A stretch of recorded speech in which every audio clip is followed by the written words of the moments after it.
Bom dia, meu irmão, minha irmã, amigos deste grupo. Eu saúdo a todos com a graça e a paz do nosso Senhor e Salvador Jesus Cristo, a quem seja honra, glória, louvor eternamente. Amém.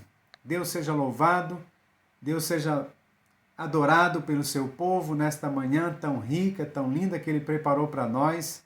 E nós queremos nesta manhã glorificar o nome de Jesus e eu convido a você. Durante todo esse dia, 12 horas, nós estaremos consagrando 12 horas deste dia, das 9 da manhã às 9 da noite. É um tempo de oração. Todos os irmãos e amigos são convidados a compartilhar da sua oração aqui neste grupo. Nós precisamos de oração. Eu preciso de oração. Você precisa de oração. Sua família precisa de oração. Seus amigos precisam de oração. Algum conhecido seu precisa de oração. Nós temos um Deus que ouve as nossas orações, um Deus que tem todo o poder no céu e na terra, um Deus que responde às nossas orações, e Ele responde com graça, Ele se importa conosco, Ele nos ama de verdade, Ele nos ama para sempre. Nós não podemos deixar passar este privilégio, essa oportunidade que Deus tem nos dado de podermos falar com o Senhor e apresentar a Ele a nossa vida, nosso coração, tudo que temos, tudo que somos, apresentar a Ele a nossa gratidão por tantas bênçãos que temos recebido dia após dia das suas mãos e também apresentar a Ele as nossas súplicas, não é? Eu quero convidar você para que neste momento abra a palavra de Deus na primeira epístola de Pedro, no capítulo 2, versos 9 e 10, e eu leio a seguinte palavra: Vocês, porém, são geração eleita, sacerdócio real, nação santa, povo exclusivo de Deus, para anunciar as grandezas daquele que o chamou das trevas para a sua maravilhosa luz. Antes vocês não eram o povo de Deus, mas agora são o seu povo. Antes não conheciam a misericórdia de Deus, mas agora já receberam a sua misericórdia. Que texto maravilhoso! Louvado seja Deus por essa palavra. E com esta palavra, com esse texto, eu quero intitular essa nossa meditação com a seguinte pergunta: quem é você e qual é a sua missão? Preste atenção, quero que você pense a respeito de você mesmo nessa manhã. Quem é você e qual é a sua missão? Pedro aqui, meus irmãos, escreve a cristãos que sofriam perseguição por causa da fé. A história diz que muitos ficavam confusos, por conta dessa perseguição. Vale enfatizar que esses sofrimentos desses irmãos não eram por conta de pecados, necessariamente. É sabido por todos que pecados trazem sofrimento e prejuízos para a nossa vida. Porém, aqui se trata de perseguição e sofrimentos por conta da fé em Cristo desses irmãos. É possível que neste tempo delicado que estamos vivendo, de tanta mudança em todos os aspectos, Tanta crise, tantos desafios, tantos dilemas, incertezas, tanto medo, tanto espanto, alguns fiquem também confusos e até se perguntem: meu Deus, quem eu sou? O que vai acontecer com a minha vida? Para onde eu vou? Onde o mundo vai parar desse jeito? O que eu faço? O que o Senhor espera de mim? Qual é o meu chamado? E qual é a minha missão? Perguntas que certamente podem passar pela sua cabeça e que nós precisamos de respostas para esses questionamentos que nós mesmos temos às vezes em determinadas circunstâncias, É a chamada crise de identidade. E eu pensando nisso, na crise de identidade, lembrei de uma reportagem que eu assisti na televisão há dias atrás, que depois que foram liberados esse auxílio emergencial do governo, muitas pessoas, mas muitas pessoas mesmo, se apresentaram para se cadastrar, mas não tinham nenhum documento. Existem muitas pessoas que pessoas adultas, nunca tiveram uma certidão de nascimento, pessoas sem identidade, pessoas que existem, mas não existem, não é verdade? Não constam nos registros do governo. Imagine que frustração, uma pessoa sem identidade, perder esse benefício que está sendo importante para tanta gente nesse tempo, não é verdade? Um socorro que está chegando para tanta gente. E eu confesso que eu fiquei triste por tanta gente que, depois de adulto, viram a necessidade de possuírem uma identidade. E agora ficou tudo muito mais confuso para eles. Mas eu quero continuar pensando com você. Essas perguntas são respondidas quando entendemos a nossa própria identidade. Para saber o que tenho que fazer, primeiro preciso saber quem eu sou. Se você ainda não sabe qual é a sua missão, descubra primeiro quem você é. E para descobrir quem você é, não precisamos de novas revelações, para que esses questionamentos sejam respondidos. Infelizmente, há pessoas que buscam, aqueles chamados profetas, para descobrirem, para perguntarem, para consultarem quem eles são, o que vai acontecer com eles, qual é o futuro deles, o que o futuro lhes reserva, Enfim, tantas perguntas, tantas dúvidas, e que pessoas consultam pessoas para saber o que reserva o seu futuro. Essas pessoas procuram no lugar errado. Mas a Bíblia é suficientemente capaz para nos guiar. A Bíblia diz que ela é a própria verdade. Nesta epístola de Pedro, em apenas 2 versículos, estas respostas nos são apresentadas, dizendo tudo o que precisamos saber sobre quem nós somos e a missão também que Deus deu para cada um de nós que somos cristãos. Aqui Pedro fala aos cristãos. Então essa palavra é para os cristãos, para aqueles que nasceram de novo, experimentaram a conversão, a regeneração, aqueles que confessaram seus pecados, reconhecendo a graça de Jesus, o amor de Jesus, o sacrifício que ele fez por nós na cruz do Calvário, e reconhecendo isso, entregaram as suas vidas a Jesus, experimentaram um novo nascimento, passaram a pertencer a Deus, são filhos de Deus, E agora andam no caminho do Senhor, e mesmo assim temos muitas vezes muitos questionamentos, muitas perguntas, muitas dúvidas, que precisam ser tiradas. Nesta epístola que Pedro está aqui apresentando, nós vamos ver aqui várias questões que vão nos balizar em relação à nossa identidade, vão nos revelar a identidade nossa agora, a nova identidade em Cristo Jesus. Não é mais aquele RG que você tem, mas é o RG espiritual, não é verdade? Primeiro, Pedro diz que nós somos geração eleita. Pedro mostra que pertencemos a um povo eleito pelo próprio Deus. Por seu amor e sua graça, fomos escolhidos dentre todas as pessoas da terra para sermos sua igreja. Que privilégio, meus irmãos! Qualquer crise de identidade pode ser resolvida com as palavras de Jesus. Lá em João 15,16, você deve conhecer que ele diz: não fostes vós que me escolhestes a mim, mas eu vos escolhi a vós e vos nomeei para que vades e deis fruto, e o vosso fruto permaneça, a fim de que tudo quanto em meu nome pedirdes ao Pai, Ele vô-lo conceda. Primeira coisa que eu preciso saber para me identificar como filho de Deus: eu sou parte da geração eleita. Deus me elegeu antes da fundação do mundo. Meus irmãos, que privilégio!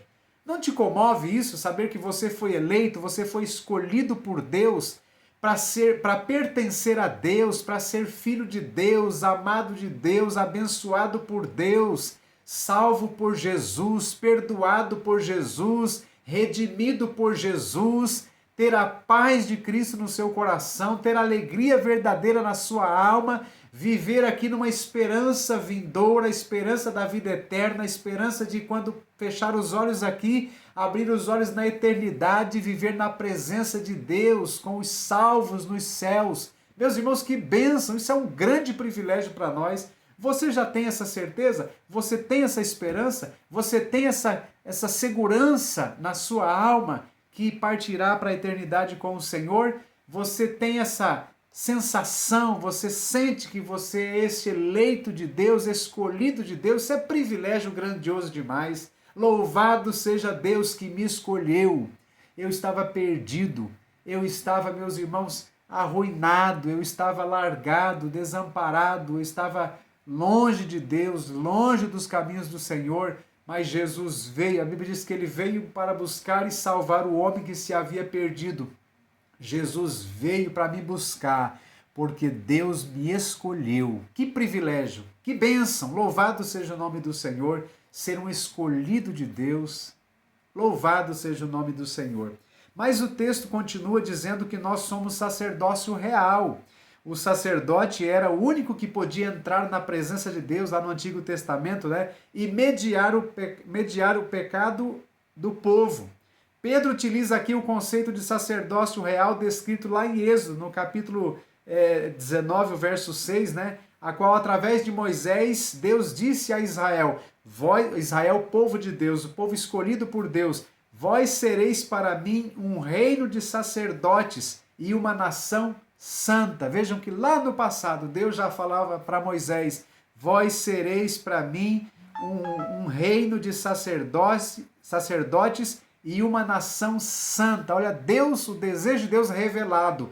Sereis sacerdotes e uma nação santa para ele. Israel falhou nessa missão, apostatando e rejeitando o Messias, Jesus, não é? Mas todos os que creem em Jesus como Filho de Deus, o Salvador enviado ao mundo, recebem o privilégio de serem sacerdotes reais. Ser sacerdote é representar Deus diante dos homens e os homens diante de Deus. Olha que privilégio você ser representante de Deus aqui na terra. Meus irmãos, que bênção! Louvado seja Deus, não é? Esses representantes, eles revelam através da graça de Deus na vida deles, da presença do Espírito Santo na vida deles, do caráter deles mudado pelo poder do Evangelho, pelo poder da graça de Deus. Eles representam o caráter de Deus, o amor de Deus, a graça de Deus, a grandeza de Deus, né? Através da nossa vida. Isso é privilégio demais. Então, meus irmãos, ser sacerdote é representar Deus diante dos homens e os homens diante de Deus. Entre os judeus, um rei não era sacerdote e um sacerdote também não era rei. Mas o Messias, Jesus, é sacerdote e rei. Seu sacerdócio é superior. Ele é o eterno sumo sacerdote para as nossas vidas. Glória a Deus por isso.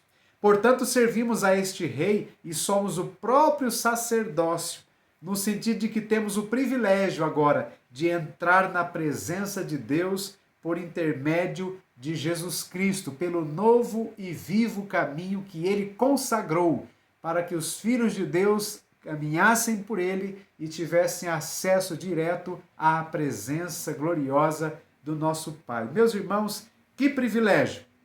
Eu gostaria de perguntar se você está se identificando.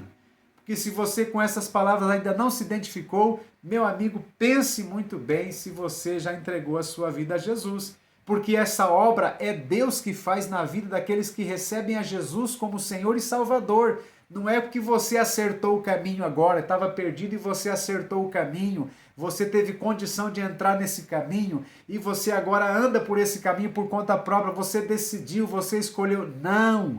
Foi obra de Deus. Isso é obra de Deus, é obra da graça de Deus para aqueles que reconhecem Jesus como Senhor e Salvador das suas vidas, único Senhor e suficiente Salvador para as suas vidas. Meus irmãos, isso é uma bênção, um privilégio grandioso para nós, não é verdade? Nós temos o privilégio, a responsabilidade, o privilégio de interceder a Deus por nós mesmos, diante de Deus, e interceder a Deus pelos homens, por todas as pessoas. A Bíblia está cheia de citações que nós temos que orar por todas as pessoas. Hoje reservamos 12 horas nesse dia para eu e você, como sacerdotes de Deus, intercedermos ao Pai por tantos pedidos, por tantas pessoas, por tantas situações. Você é privilegiado, meu irmão. Ore a Deus hoje, apresenta a sua oração. Deus quer ouvir a sua oração, Deus quer responder a sua oração, Deus quer abençoar a sua vida e abençoar a vida daquele a quem você tem apresentado a Ele como sacerdote do Senhor, representante de Deus. Deus espera que você, como representante dEle, apresente as vidas na sua presença para serem abençoadas pelo Senhor das nossas vidas. Que privilégio, irmão. Isso é coisa grandiosa demais, isso é bênção de Deus, não é verdade? Mas também Pedro diz que nós somos uma nação santa. Isso significa que somos separados para servir a Deus. E essa é a nossa condição hoje, em Cristo Jesus. Aqui Pedro toma emprestada a linguagem de Êxodo, no capítulo 19, verso 6, e Deuteronômio também 7, 6, e diz que nós fomos escolhidos por Deus para salvação e santificação. Na oração de Jesus por seus discípulos, né, e por todos aqueles que haveriam de crer nele, ele pede no versículo 17 do capítulo 17 de João, João 17, 17, Jesus diz: santifica-os na verdade, a tua palavra é a verdade. Precisamos, meus irmãos, ler sempre a palavra de Deus. Ela nos santifica, ela nos lava. A Bíblia diz ainda em João 15, 3, Jesus dizendo: vós já estáis limpos pela palavra que vos tenho falado. Para sermos um povo santo, uma nação santa, é preciso ser lavado pela palavra. Interessante que pensar que quando estamos sujos é preciso tomar um banho. Mas para tomar um banho é preciso se apropriar do sabão para sermos limpos, bem limpos. Aqui, meus irmãos, precisamos nos apropriar da palavra de Deus para sermos limpos. Ela nos lava. Essa palavra nós temos nas nossas mãos. Você tem nas suas mãos a palavra de Deus, este sabão. Lembra daquela musiquinha ensinada para as crianças? Eu me lembro que eu cantava muito para o João Vitor e para o Luiz Miguel, quando eles eram pequenos, que eu dava banho para eles, né? E enquanto dava banho eu cantava: o sabão lava o meu rostinho, lava o meu pezinho, lava a minha mão. Mas Jesus, para me deixar limpinho, quer lavar meu coração. E quando eu cantava aquela parte do mal, eu fazia uma expressão assim forte, impostava a voz, e o Miguel ficava: pai, o mal é ruim, né, pai? É, o mal é ruim, meu filho. Eu dizia assim: quando o mal faz uma manchinha, eu sei muito bem quem pode me limpar.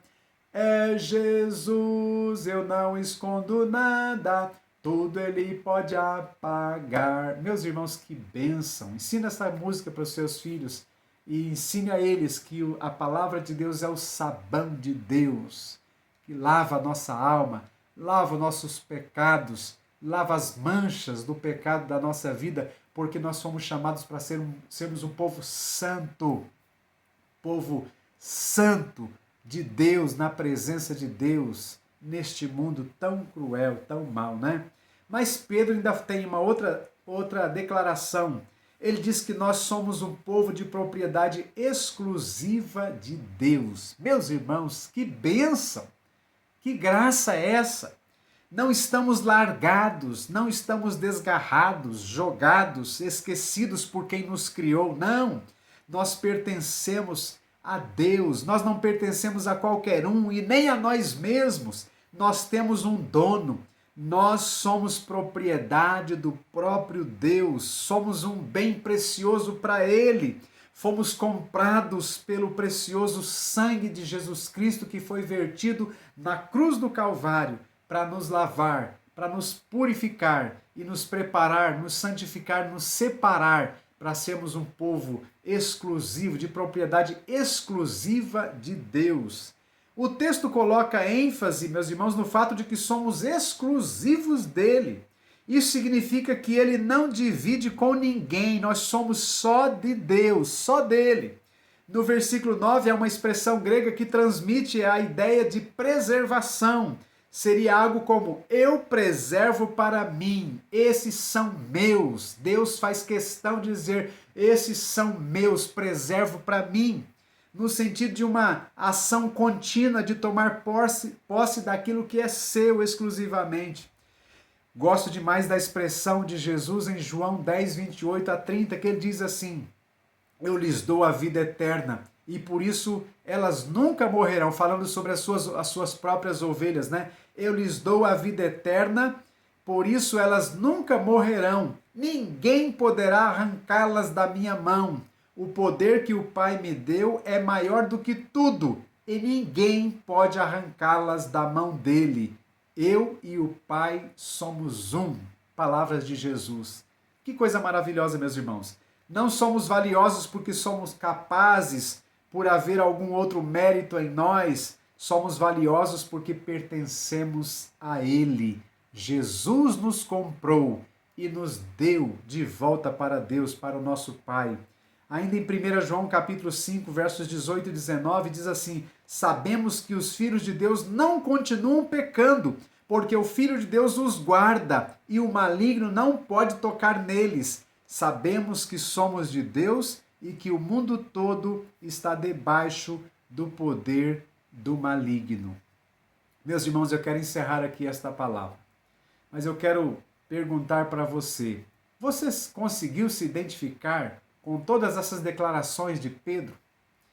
É importante que eu e você, como crentes em Jesus, como salvos por Jesus Cristo, nascidos de novo, possamos, meus irmãos, ler essas declarações, possamos nos identificar como filhos de Deus.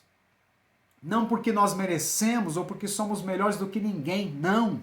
Deus nos escolheu e Ele fez tudo para que nós pudéssemos, meus irmãos, ser atraídos por Ele, salvos por Ele, perdoados por Ele, trazidos para Ele e agora pertencemos a Ele. Meus irmãos, como é gostoso essa sensação de pertencimento. Eu pertenço a Deus. Que bênção! Pertencer a Deus, meus irmãos, isso é coisa maravilhosa demais. Eu quero continuar esta meditação hoje à noite, na mensagem da noite, falando sobre a nossa missão agora, que somos tudo isso que foi declarado aqui. Qual é a minha missão? Qual é a sua missão? À noite eu quero que você acompanhe. É uma emenda com esta palavra, porque nós precisamos nos posicionar diante de Deus. Eu preciso saber quem eu sou. E eu preciso saber qual é a missão que Deus me deu. Agora que eu pertenço a Ele, que missão Ele tem para a minha vida? Qual o propósito dEle para a minha vida? E olha, os propósitos de Deus são grandiosos demais. Você vai ver como é maravilhoso pertencer a Deus e poder entender a missão e cumprir a missão sobretudo. Meus irmãos, somos muito privilegiados. E eu quero encerrar esta palavra agradecendo a sua atenção e pedindo que você faça essa reflexão. Você, quem você é? Você já é de Jesus? Você pertence a Deus? Você já entregou a sua vida a Jesus? Você se identificou com essas declarações do apóstolo Pedro?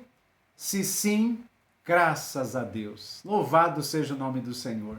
Se não, é preciso buscar a salvação em Cristo Jesus. Confie em Jesus. Leia a palavra de Deus. Entregue a sua vida a Jesus. Confesse que você é pecador, que você é pequeno, limitado, que você está separado de Deus e que você precisa desta graça sobre a sua vida. Deus te ama. Mandou Jesus para buscar você, perdido aqui na terra, como Ele me achou perdido há quase 31 anos atrás. Meus irmãos, tem um hino do cantor cristão que diz: desde que me achou, da morte me livrou, ando sempre alegre, pois Cristo me salvou. Que bênção, que bênção! Louvado seja o nome do Senhor. A primeira estrofe diz: perdido andei na escuridão, mas Cristo me encontrou, e com a luz do Salvador as trevas dissipou. Eu alegre vou na sua luz, pois Jesus agora me conduz. Desde que me achou, da morte me livrou, ando sempre alegre, Cristo me salvou. Glórias ao nome de Jesus para sempre. Louvado seja o nome do Senhor. Que bênção, meus irmãos, pertencer a Deus, ser um povo escolhido de Deus. Eu quero repetir o texto. Olha, vocês, porém, são geração eleita, sacerdócio real, nação santa, povo exclusivo de Deus, para anunciar as grandezas daquele que os chamou das trevas para a sua maravilhosa luz. Antes vocês não eram povo de Deus, mas agora são o seu povo. Antes não conheciam a misericórdia de Deus, mas agora já receberam a sua misericórdia. Deus te abençoe, um grande abraço. Continue orando. Apresente, compartilhe a sua oração no grupo até às 21 horas da noite. E participe também do culto à noite. Nós vamos continuar a segunda parte desta mensagem para você descobrir qual é a missão que Deus tem para você e para a minha vida. Deus te abençoe, muito obrigado e que tenha uma boa tarde logo mais à noite, se Deus assim permitir. Grande abraço.